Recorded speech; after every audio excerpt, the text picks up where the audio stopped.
Bienvenue dans le flow de la vie. Je suis Sandy, coach de vie, maman de jumelles et allergique au bullshit. Alors ici, on va parler sans chichi, comme entre amis, de la vie, ses hauts, ses bas, avec mon regard de coach. Mes clientes disent de moi que je suis un mix entre douceur et coup de pied aux fesses, alors compte sur moi pour ne pas passer par 4 chemins, mais toujours avec toute ma bienveillance. Pense à t'abonner au podcast, à le noter avec 5 étoiles s'il te plaît et à le partager à quelqu'un qui en aurait besoin.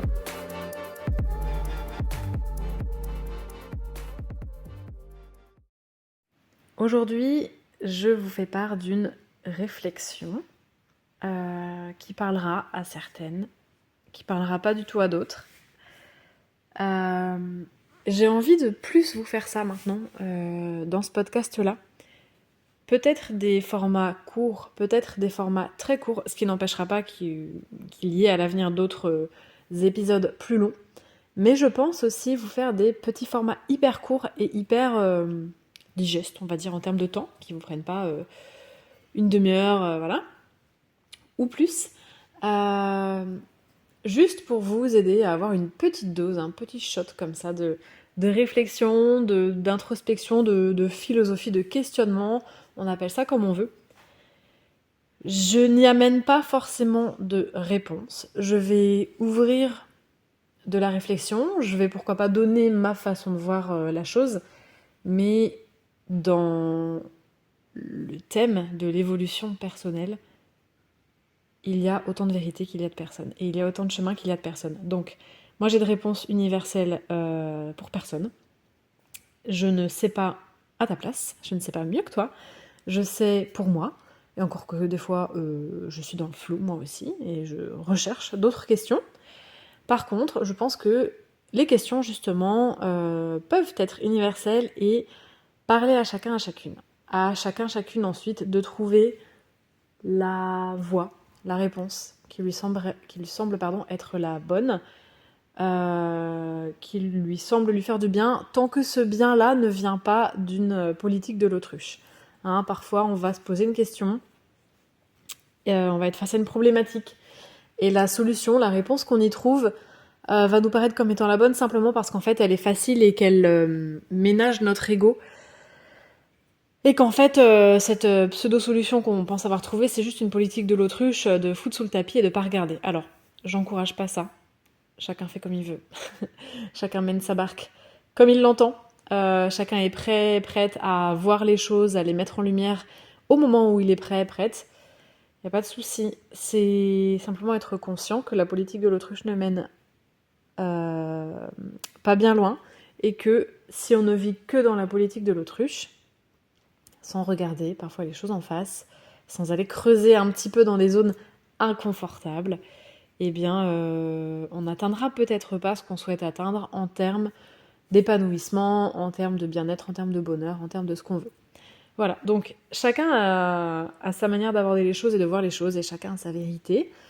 Chacun emprunte les chemins qu'il a envie d'emprunter. Voilà. Je suis là pour forcer personne. Par contre, je pense qu'il est bon pour chacun de le faire en conscience et d'avoir conscience de pourquoi on fait ces choses-là, pourquoi on emprunte ces chemins-là, d'avoir un peu de recul sur soi-même, et c'est ça qui permet de réajuster le tir en fait, au besoin. Voilà. Donc là, je vais ouvrir quelques questionnements sur quelque chose qui est hyper difficile, à mon sens, qui a été hyper difficile pour moi toute ma vie, qui l'est encore aujourd'hui moins, mais je vais vraiment pas mentir, ça l'est encore aujourd'hui. Et je vois bien aussi avec mes clientes en coaching que c'est difficile pour beaucoup de personnes. Cette notion-là, c'est de faire sa part et de laisser la vie faire le reste. Alors, un disclaimer, je ne sais pas, toi qui m'écoutes, quelles sont tes croyances, quelle est peut-être ta religion, voilà, la manière dont tu vois ce grand truc qui fait se questionner l'être humain depuis longtemps, à savoir la vie, l'univers, le Dieu, le machin, le grand tout, le un, le ce qu'on veut. Chacun, une fois plus là-dessus, a des croyances qui lui sont propres. J'ai les miennes. Donc, tu mets le mot que tu veux dessus. Laisser la vie faire le reste. Ça peut être laisser l'univers faire le reste. Ça peut être laisser Dieu faire le reste. Ça, c'est toi qui vois ce qui te fait du bien. J'y mets pas de consonance avec ma propre croyance pour laisser justement ton champ des possibles avoir sa place. Donc faire sa part et laisser la vie faire le reste. Pour les personnes qui, comme moi, sont peut-être des obsédés du contrôle.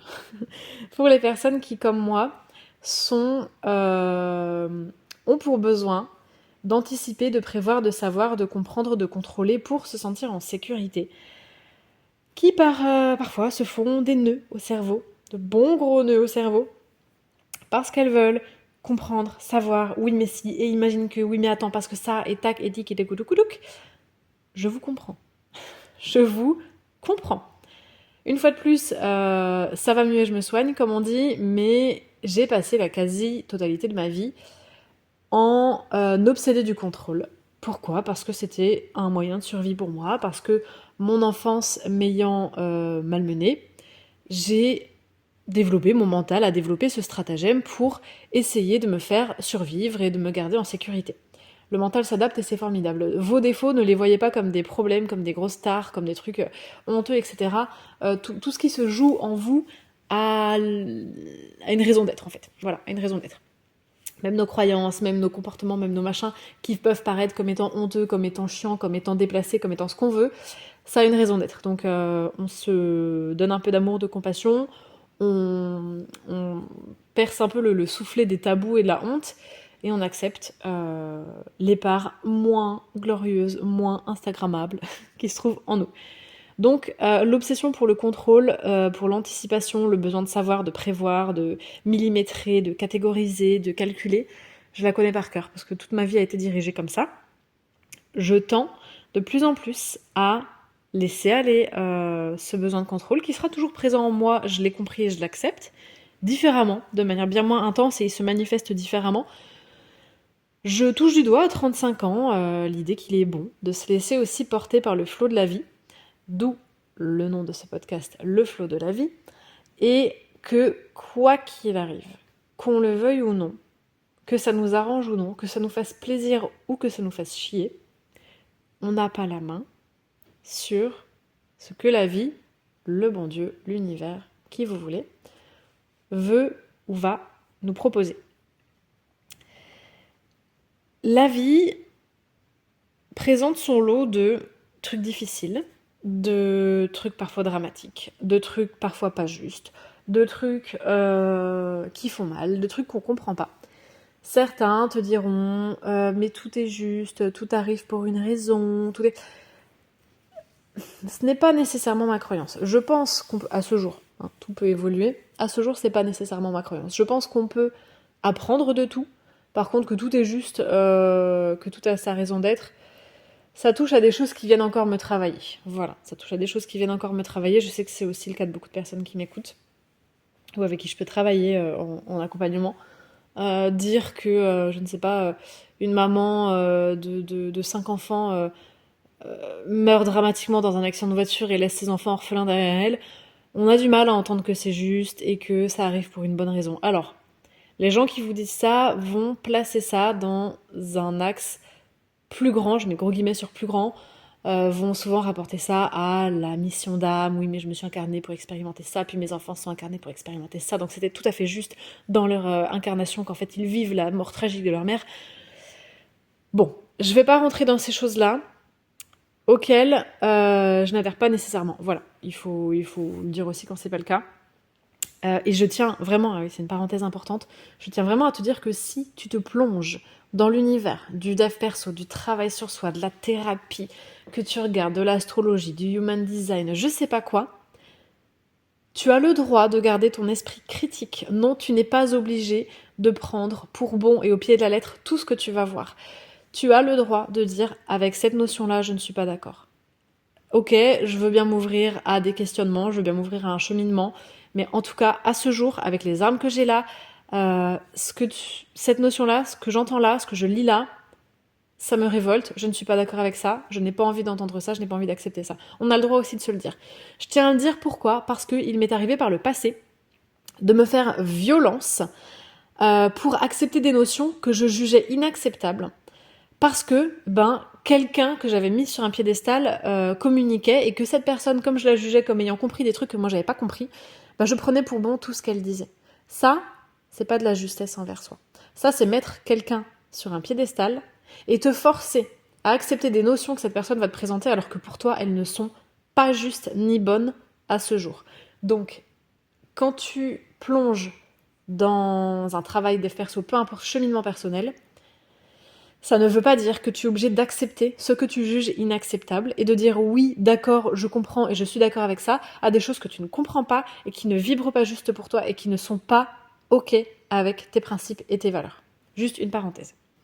Maintenant, revenons-en à nos moutons. Oui, la vie va te présenter son lot de trucs, c'est pas juste, de trucs qui font chier, de trucs qui font mal, de trucs qui sont dramatiques. Qu'on ait la croyance que tout est juste et que ça arrive pour une bonne raison ou pas, le fait est que dans notre petite humanité qu'on expérimente là maintenant, il y a des trucs qui font chier, il y a des trucs qui font mal, il y a des trucs qui paraissent, bah non, pas juste en fait. Et c'est comme ça.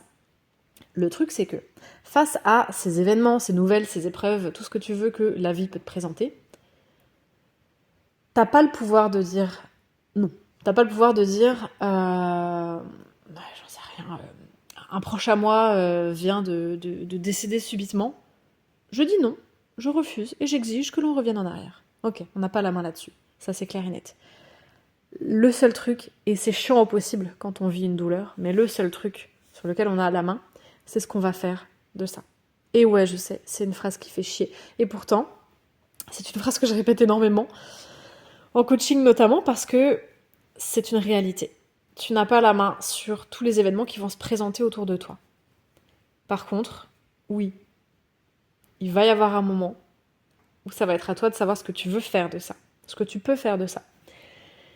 Donc le truc en fait, c'est de trouver un équilibre entre je fais ma part et je laisse faire la vie, et je laisse la vie faire le reste. Je fais ma part, c'est-à-dire je pose des actions en fonction de mes valeurs, je vais vers mes objectifs, je fais des choix, j'inclus certaines habitudes de vie, je m'investis dans tel ou tel domaine.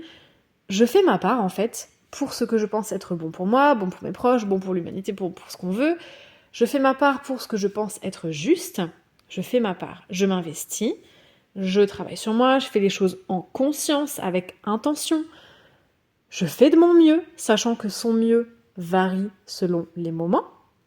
Ton mieux d'aujourd'hui n'est pas ton mieux de demain, ni ton mieux de dans 6 mois. Et ton mieux d'aujourd'hui n'est pas ton mieux d'il y a 4 ans. Ok ? Donc, on a de la fatigue, on a des cycles, on a des épreuves qui nous fragilisent temporairement.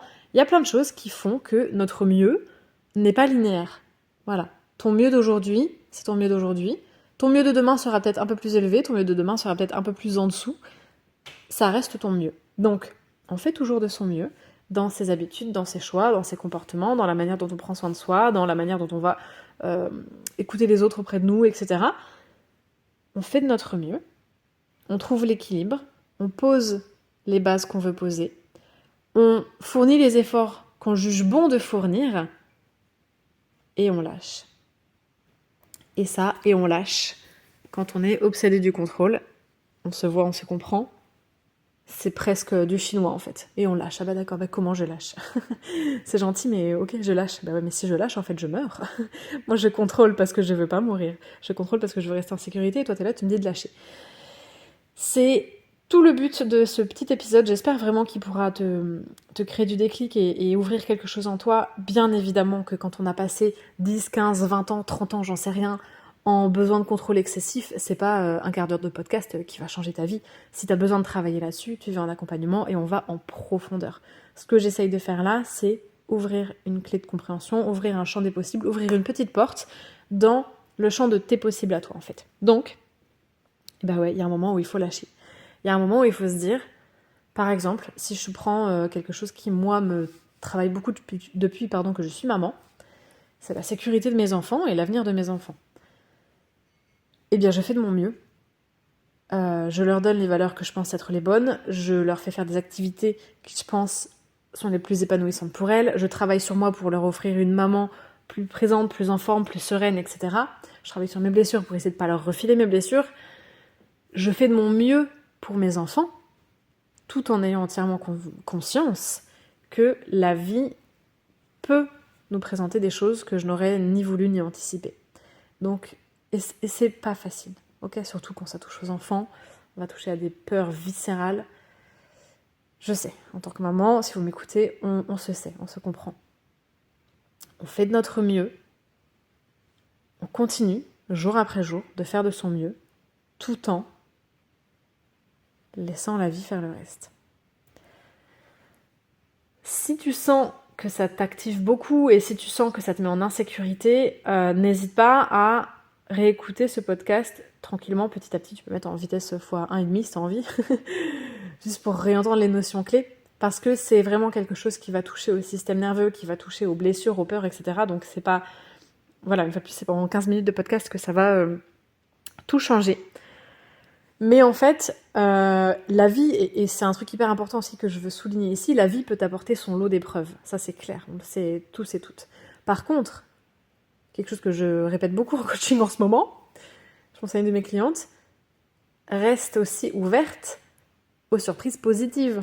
Bah oui, parce que bon, on anticipe toujours le pire, mais la vie, elle présente aussi son lot de surprises et d'inattendus positifs qu'on n'aurait même pas imaginé.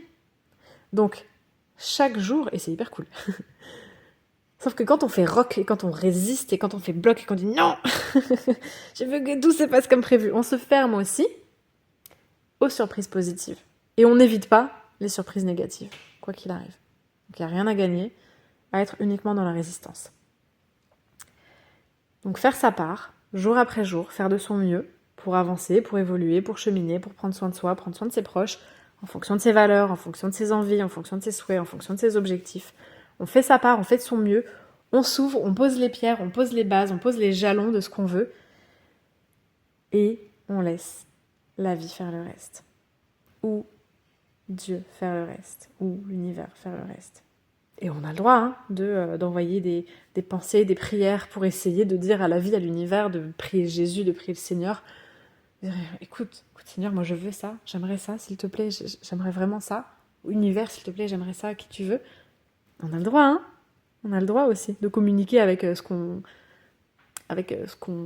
pense être autour de nous, au-dessus de nous. On a le droit. On a le droit. Il faut se confier, il faut confier ses peurs, il faut confier ses rêves, ses espoirs, ses doutes. C'est très important aussi, ça fait du bien. Mais dans tous les cas, c'est vraiment se dire que c'est comme un petit fil de funambule. Ok, un pas après l'autre. On fait nos pas, touc, touc, touc, touc, touc, touc. On fait nos petits pas, un après l'autre, gauche, droite, gauche, droite. Des fois, on perd un peu l'équilibre, on se remet. C'est trouver cet équilibre-là, en fait. Des fois, il y aura des coups de vent, ça va nous secouer. On va tomber du fil, on va remonter. Trouver l'équilibre. Je fais ma part et je laisse la vie faire le reste. Je fais les choses avec conscience, avec intention. Je pose des envies, des objectifs, des rêves, des désirs, des besoins, des limites. Je fais ma part. Et je m'ouvre au fait que de toute façon, la vie va faire le reste et va présenter des choses que je n'ai pas anticipées, pas prévues, pas imaginées. Et j'essaye d'apprendre à naviguer dans tout ça. Je sais que ça peut paraître difficile si t'es obsédé du contrôle et que t'écoutes ça. Si je peux t'aider en séance de coaching, n'hésite pas. Travailler tes pensées, travailler tes émotions, travailler ton identité et tes croyances au sujet de toi-même, au sujet de la vie. Travailler ton rapport au stress, au corps, au système nerveux. Hyper important. Si je peux t'aider dans tout ça, tu n'hésites pas à me contacter. Tu as tout ce qu'il faut en description de l'épisode normalement, adresse mail, compte Instagram.